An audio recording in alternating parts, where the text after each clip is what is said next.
دوستو لمبی لمبی دعائیں ہر ایک شخص نہیں یاد کر سکتا، اس لیے میں آپ کو آج ایک انتہائی مختصر دعا بتاؤں گا جو فقط 2 لفظوں پر مشتمل ہے، اور اسے آپ ترجمے سمیت یاد کر لیں اور اٹھتے بیٹھتے پڑھتے رہیں۔ اگر کسی ایک وقت بھی یہ دعا قبول ہوگی تو آپ کی آخرت سنور جائے گی۔ وہ دعا ہے اللہم اغفر لی، اے اللہ مجھے بخش دے۔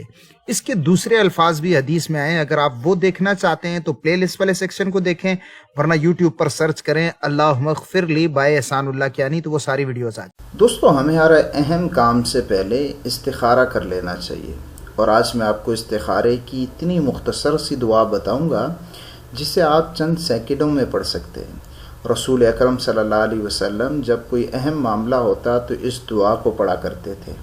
آپ بھی اسے استخارے کی دعا کے طور پر پڑھ سکتے ہیں، اور یہ بہت مختصر ہے۔ وہ دعا یہ ہے کہ اللہم خیر لی واختر لی۔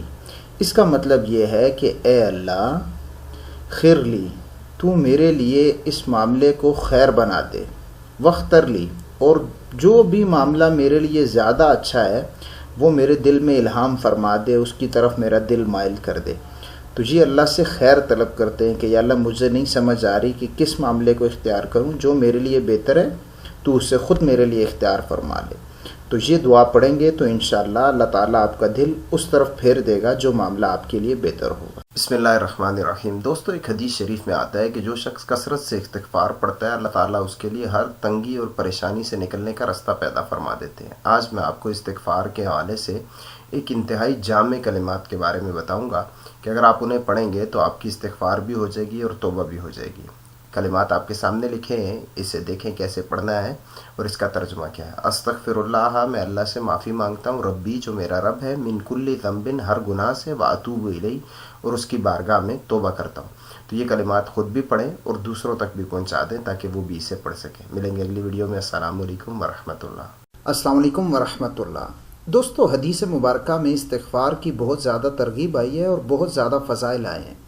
ایک حدیث صرف آپ کو سناتا ہوں۔ رسول اکرم صلی اللہ علیہ وسلم نے فرمایا کہ جو شخص پابندی سے استغفار کرتا ہے اللہ تعالیٰ اس کے لیے ہر تنگی سے نکلنے کا راستہ پیدا فرما دیتا ہے۔ تو اس لیے اگر آپ چاہتے ہیں کہ آپ کی مشکلات آسان ہو جائیں تو کثرت سے استغفار کریں۔ اور آج استغفار کے لیے ایک چھوٹا سا جملہ آپ کو بتاؤں گا، آپ اسے اٹھتے بیٹھتے سوتے جاگتے چلتے پھرتے پڑھتے رہا کریں۔ اس کا مطلب پہلے سن لیں، پھر اس کو یاد کر لیں اور اپنے وظائف میں شامل کر لیں۔ استغفر اللہ، میں اللہ تعالیٰ سے معافی مانگتا ہوں، واتوب الیہ اور اس کی بارگاہ میں توبہ کرتا ہوں۔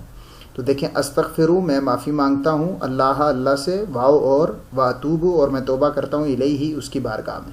تو یہ یاد کر لیں اور اسے کثرت سے پڑھا کریں، انشاءاللہ آپ کو استغفار کے فوائد ملیں گے۔ السلام علیکم ورحمۃ اللہ۔ دوستو آج میں آپ کو حضرت نوح علیہ السلام کی دعا کے بارے میں بتاؤں گا۔ یہ بہت اہم ہے۔ یہ دعا قرآن کریم میں آئی ہے، سورہ قمر کی آیت نمبر 10 ہے۔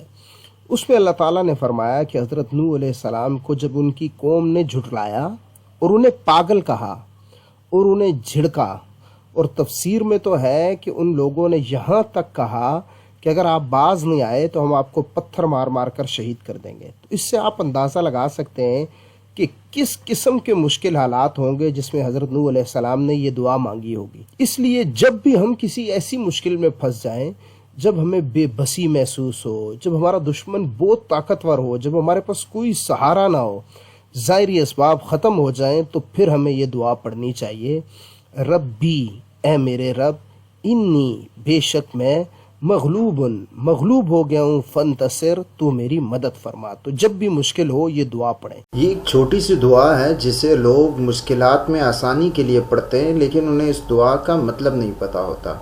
تو آج میں آپ کو اس دعا کا مطلب بتاؤں گا۔ یہ دعا ہے ربی یسر، اے میرے رب تو آسانی پیدا فرما، ولا تعسر اور مشکل نہ پیدا فرما، وتمم بالخیر اور اس کام کو خیریت کے ساتھ پورا کر دے، وبک نستعین اور ہم تجھی سے ہی مدد مانگتے ہیں۔ تو یہ اس دعا کا ترجمہ ہے، اسے یاد کر لیں اور دوسروں کے ساتھ بھی شیئر کر دیں تاکہ وہ بھی اسے یاد کر لیں۔ بسم اللہ الرحمن الرحیم۔ اس ویڈیو میں آپ کو اس دعا کا ترجمہ بھی بتاؤں گا اور بتاؤں گا کہ رسول اکرم صلی اللہ علیہ وسلم اسے کب پڑھا کرتے تھے، اور آخر میں یہ بھی بتاؤں گا کہ استغیث اور نستغیث میں کیا فرق ہوتا ہے۔ تو دعا آپ کے سامنے لکھی ہے. دعا دیکھیں. یا حیو یا قیوم. یا حیو یا قیوم کا مطلب ہے کہ اے زندہ اور اے قائم رکھنے والے، برحمتی کا، تیری رحمت سے استغیث، میں مدد طلب کرتا ہوں. اور یہیں اگر نستغیث کر دیں تو اس کا مطلب ہے کہ ہم تیری رحمت سے مدد طلب کرتے ہیں. یہ دعا رسول اکرم صلی اللہ علیہ وسلم اس وقت پڑھا کرتے تھے جب انہیں کوئی غم یا پریشانی ہوتی تھی. تو جب بھی آپ کو کوئی غم یا پریشانی یا کوئی مشکل امر ہو تو اس کو پڑھیں، اللہ تعالیٰ آپ کو اس سے نجات عطا فرمائے گا. ہم پر جب بھی کوئی مشکل آتی ہے نا تو شیطان ہمیں ایک دھوکہ دیتا ہے، اور وہ دھوکہ یہ ہوتا ہے کہ بس اب تو تیری یہ مشکل کبھی ختم نہیں ہوگی، اب اللہ نے بھی تیرا ساتھ چھوڑ دیا ہے، تیری دعا بھی تو دیکھ قبول نہیں ہوتی، اب تیرے پاس اس سے نکلنے کا کوئی ذریعہ نہیں ہے، تو 1000 بار کوششیں کر چکا ہے لیکن تیرا کچھ نہیں بنا، دیکھ اب تیری مقدر میں یہی لکھ دیا گیا ہے. شیطان اس طرح کے بے شمار وسوسے آپ کے دل میں ڈالتا ہے. جب بھی شیطان ایسے وسوسے آپ کو دلائے، آپ نے اس آیت کو اپنے سامنے رکھنا ہے. وہ آیت کیا ہے کہ اِنَّ مَعَ الْعُسْرِ یُسْرًا. اس کا مطلب یہ نہیں ہے کہ تنگی کے بعد آسانی ہے، یعنی مشکل کے بعد آسانی ہے، اس کا یہ ترجمہ نہیں ہے، بلکہ اس کا ترجمہ کیا ہے، غور سے سنیں. اِنَّ کا مطلب بے شک، مَعَ کا مطلب ساتھ، عسر کا مطلب مشکل، اور یسر کا مطلب آسان. یعنی اس آیت کا مفہوم یہ ہے کہ بے شک مشکل کے ساتھ ہی آسانی ہے. یعنی جو ہی آپ کے مقدر میں مشکل آئی تو سمجھیں آسانی بھی لکھ دی گئی ہے، اسی کے ساتھ ہے، بس وہ آئے گی تھوڑی ٹائم سے. اب بات کر لیتے ہیں کہ آخر اللہ تعالیٰ یہ مشکلات دیتا ہی کیوں ہے. دیکھیں صاف سی بات ہے کہ ہم اللہ سے غافل ہو جاتے ہیں، اللہ سے دور ہو جاتے ہیں، اور اللہ تعالیٰ ہمیں بہت سے سگنل دیتا ہے کہ میری طرف آؤ، میرے سامنے جھکو کہ تمہاری آخرت خراب ہو رہی ہے، اور ہم اللہ تعالیٰ کی بات کو سمجھ نہیں رہے ہوتے. پھر اللہ کوئی مشکل ڈالتا ہے، کوئی مصیبت ڈالتا ہے، کوئی پریشانی ڈالتا ہے، اور ہمارے سجدے لمبے ہو جاتے ہیں، ہماری دعائیں لمبی ہو جاتی ہیں، اور ہم راتوں کو اٹھ کر رونے لگ جاتے ہیں، اور پریشانیوں میں بار بار اللہ کو پکارنے لگ جاتے ہیں. تو اس سے ہماری آخرت اچھی ہو جاتی ہے، اور پھر اللہ تھوڑے عرصے بعد اس مشکل کو بھی ہٹا دیتا ہے اور دوبارہ سے ہمیں آسانیاں دے دیتا ہے. اور یاد رکھیں کہ آپ کے اگر سر میں درد ہوتا ہے، کانٹا چبھتا ہے آپ کو، یا اس سے بھی کوئی چھوٹی تکلیف ہوتی ہے، تو اس پر بھی آپ کے گناہ معاف ہوتے ہیں اور آپ کے درجات بلند ہوتے ہیں. اس لیے مشکلات کو بھی برا نہ کہیں، لیکن اللہ سے مشکلات مانگے نہیں، بلکہ ہمیشہ اللہ سے آسانیاں مانگے اور عافیت مانگے. اور جب کوئی مشکل آئے، پریشانی آئے، تو اس آیت کے مع کے لفظ پر ضرور غور کریں کہ بے شک مشکل کے ساتھ ہی آسانی اللہ کی طرف سے لکھ دی گئی ہے. دوستو، آج میں آپ کو قرآن کریم کی ایک ایسی آیت بتاؤں گا کہ اگر آپ نے پختہ یقین کر لیا صرف اس آیت پر، تو اگر ساری کائنات بھی آپ کے مخالف ہوگی تو آپ کو اس کی کوئی پرواہ نہیں ہوگی، اور آپ کے پاس ایک ایسی قوت آ جائے گی جو آپ کو ہر مشکل سے، ہر تکلیف سے اور ہر پریشانی سے باہر نکال دے گی. اور وہ قوت ایسی ہے کہ اگر زمین، آسمان اور اس کے درمیان سب کچھ بھی آپ کے مخالف ہو جائے، وہ قوت آپ کو اس سے بچا سکتی ہے. دوستو، وہ کیا ہے وہ آیت کا ٹکڑا؟ وہ آیت کا ٹکڑا یہ ہے کہ وَتَوَکَّلْ عَلَى اللَّهِ، اور اللہ پر بھروسہ کرو. اور یہ ٹکڑا اللہ تعالیٰ نے قرآن کریم میں کہاں نازل کیا، اس مقام کو دیکھیں. یہ سورہ احزاب کی آیت نمبر 48 ہے. اللہ تعالیٰ اس میں فرما رہے ہیں وَلَا تُطِعِ الْكَافِرِينَ وَالْمُنَافِقِينَ. کا حالات جیسے بھی مشکل آ جائیں، دینی معاملات میں آپ نے کافروں اور منافقوں کی فرما برداری نہیں کرنی. وَدَعْ أَذَاهُمْ، وہ جو آپ کو تکلیفیں دے رہے ہیں ان سے بھی فی الحال درگزر کریں، اور ہمیشہ معاملہ ایسا نہیں رہے گا. اس وجہ سے وَتَوَکَّلْ عَلَى اللَّهِ، اور اللہ پر بھروسہ کریں، اور ایسا نہیں کہ اللہ آپ کو اس مشکل سے نکال نہیں سکتا. وَكَفَى بِاللَّهِ وَكِيلًا، اللہ ہی کارساز کافی ہے، آپ کو ان ساری مشکلوں سے نکال دے گا. تو دوستو، اگر ہم قرآن کریم کی صرف اس آیت کے ٹکڑے پر بھی ایمان لے آئیں پختہ دل سے، تو ساری کائنات ہماری مخالفت میں آ جائے تب بھی ہمیں ذرہ برابر فکر نہیں ہوگی، کیونکہ ہمیں پتہ ہے کہ اللہ ہمارے ساتھ ہے. اور اللہ تعالیٰ خود فرماتا ہے مَن یتوکل علی اللہ فہو حسبہ، جو اللہ پر بھروسہ کرے گا اللہ اس کے لیے کافی ہو جائے گا. اس لیے اللہ پر بھروسہ کریں اور انسانوں پر بھروسہ کرنا چھوڑ دیں. رسول اکرم صلی اللہ علیہ وسلم نے فرمایا جو مجھ پر ایک بار درود پڑے گا اللہ تعالیٰ اس کے 10 گناہ معاف فرمائے گا. اس لیے جب بھی کوئی گناہ ہو تو اس کے بعد نبی کریم علیہ الصلوۃ والسلام پر درود بھیجیں تاکہ وہ گناہ معاف ہو جائے اور پھر اللہ سے توبہ اور استغفار کریں۔ آج جس درود کا میں آپ کو بتاؤں گا وہ بہت مختصر ہے اور بہت مشہور بھی ہے۔ وہ یہ ہے کہ اللہم اے اللہ صلی تو درود بھیج علی محمد محمد صلی اللہ علیہ وسلم پر وعلی آل محمد اور محمد صلی اللہ علیہ وسلم کی آل پر بھی درود بھیج۔ تو یہ خود بھی پڑھیں اور دوسروں کو بھی بتائیں۔ باقی ویڈیوز کے لیے دوستو، جب آپ کو لگے کہ اب سب کچھ ہاتھ سے نکل گیا ہے، جب آپ کو لگے کہ پانی سر سے گزر گیا ہے، جب آپ کو لگے کہ مجھے کسی شہر میں جکڑ دیا گیا ہے، میرا رزق بند کر دیا گیا ہے، میرے لیے مشکلات لکھ دی گئی ہیں اور مجھ پر عذاب مسلط کر دیا گیا ہے، تب آپ نے ایک آیت پر یقین کرنا ہے، اور وہ آیت ہے حسبنا اللہ و نعم الوکیل۔ یہ اتنی طاقتور آیت ہے کہ یہ ان سب مشکلات میں آپ کو ہمت دے گی، قوت دے گی، طاقت دے گی۔ کوئی مشکل، کوئی پریشانی، کوئی خوف آپ کو اس میں ڈرا نہیں سکے گا۔ تو آپ نے اس آیت پر ایمان رکھنا ہے۔ اس آیت کا مطلب سمجھیں، حسبنا اللہ، ہمیں اللہ کافی ہے، ونعم الوکیل، اور وہ بہترین کارساز ہے، بہترین کام کرنے والا ہے۔ اس کا پس منظر دیکھیں، صحابہ کرام ایک جنگ میں لڑے تو منافقین نے کہا کہ کافر دوبارہ حملہ کرنے لگے تاکہ یہ خوف زدہ ہو جائیں، تو صحابہ نے آگے سے کہا حسبنا اللہ، ہمیں اللہ کافی ہے، ونعم الوکیل، اور وہ بہترین کارساز ہے۔ حضرت ابراہیم علیہ السلام کو جب آگ میں ڈالنے لگے تو جبریل آئے اور جبریل نے آ کر کہا کہ کیا میں مدد کروں؟ انہوں نے کہا حسبی اللہ ونعم الوکیل، مجھے اللہ کافی ہے اور وہ بہترین کارساز ہے۔ انہوں نے جبریل سے بھی مدد لینا گوارا نہیں کی، تو اللہ تعالیٰ کی رحمت کو جوش آیا اور اللہ تعالیٰ نے کہا کہ میرے ابراہیم، تم نے میرے خادم جبریل سے مدد نہیں لی، تو میں بھی اب جبریل نہیں بھیجوں گا، فرشتے نہیں بھیجوں گا اور تمہاری مدد کروں، بلکہ میں خود آگ کو حکم دوں گا کہ آگ تو ٹھنڈی ہو جا۔ تو اللہ تعالیٰ نے فرمایا یا نارو، اے آگ، کونی بردم و سلام علی ابراہیم، تو ٹھنڈک والی اور سلامتی والی ہو جا ابراہیم پر۔ دوستو، اس سے بڑی مشکل کیا ہوگی کہ حضرت ابراہیم کو آگ میں پھینکا گیا اور انہوں نے یہ وظیفہ پڑھا اور باہر نکل گئے۔ تو آپ بھی اللہ پر کامل یقین رکھ کر مشکل وقت میں اس کو پڑھیں۔ السلام علیکم ورحمۃ اللہ۔ اس ویڈیو میں ہم 3 باتیں کریں گے۔ ایک یہ کہ لا حول ولا قوت الا باللہ، اس کا مطلب کیا ہے، دوسری کہ اس کی فضیلت کیا ہے، اور تیسری بات یہ کہ رسول اللہ صلی اللہ علیہ وسلم نے اس کو کثرت سے پڑھنے کی کیوں ترغیب دلائی ہے۔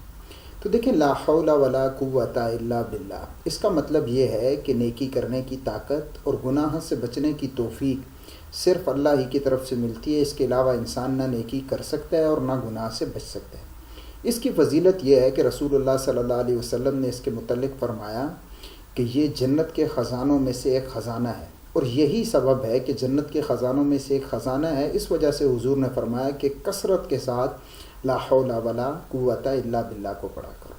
مجھے امید ہے کہ آپ اسے اپنی روزمرہ کے معمولات کا حصہ بنا لیں گے۔ السلام علیکم ورحمۃ اللہ۔ آپ بے اولاد ہیں اور آپ چاہتے ہیں کہ اللہ تعالیٰ آپ کو بیٹا عطا فرمائے، اور بیٹے میں بھی یہ خصوصیت ہو کہ وہ نیک ہو، تو آپ یہ دعا لازمی پڑھیں۔ یہ دعا قرآن کریم سے لی گئی ہے۔ یہ دعا ہے ربی حب لی من الصالحین، اے میرے رب تو مجھے صالحین میں سے ایک بیٹا عطا فرما۔ تو ضرور اس دعا کو پڑھیں، اور جن کو اس دعا کی ضرورت ہے ان تک یہ دعا پہنچا بھی دیں۔ السلام علیکم ورحمۃ اللہ۔ اس ویڈیو میں ہم نصر من اللہ و فتح قریب کے حوالے سے بات کریں گے۔ ایک تو آپ کو یہ بتائیں گے کہ یہ قرآن کریم کی کس صورت میں ہے، کس سپارے میں ہے۔ دوسرا یہ بتائیں گے کہ اس کا معنی کیا ہے، اور تیسرا یہ بتائیں گے کہ کیا کامیابی کے وظیفے کے طور پر اسے پڑھا جا سکتا ہے یا نہیں۔ تو پہلی بات سن لیں کہ یہ قرآن کریم کے 28ویں پارے میں سورہ صف کی آیت نمبر 13 ہے، اور اس کا معنی کیا ہے یہ سمجھنے کے لیے آپ یاد رکھیں کہ یہ فتح مکہ کے متعلق نازل ہوئی آیت مبارکہ۔ تو اس سے مراد یہ ہے کہ اللہ کی طرف سے مدد آئے گی اور جلد ملے گی تمہیں ایک فتح، پھر اس کے بعد فتح مکہ ہو گیا۔ تیسری بات کہ کیا اسے کامیابی کے وظیفے کے طور پر پڑھ سکتے ہیں، تو جی ہاں، اسے کامیابی کے وظیفے کے طور پر بالکل پڑھ سکتے ہیں۔ آپ ذہن میں پڑھتے وقت یہ تصور رکھیں کہ اس آیت کی برکت سے اللہ تعالیٰ کی مدد آئے گی اور مجھے کامیابی نصیب ہوگی، تو انشاءاللہ کامیابی ضرور نصیب ہوگی۔ دعا میں یاد رکھیے گا۔ السلام علیکم ورحمۃ اللہ۔ دوستو، نبی کریم علیہ السلام جو اکثر دعا مانگا کرتے تھے وہ یہ تھی، ربنا، اے ہمارے رب،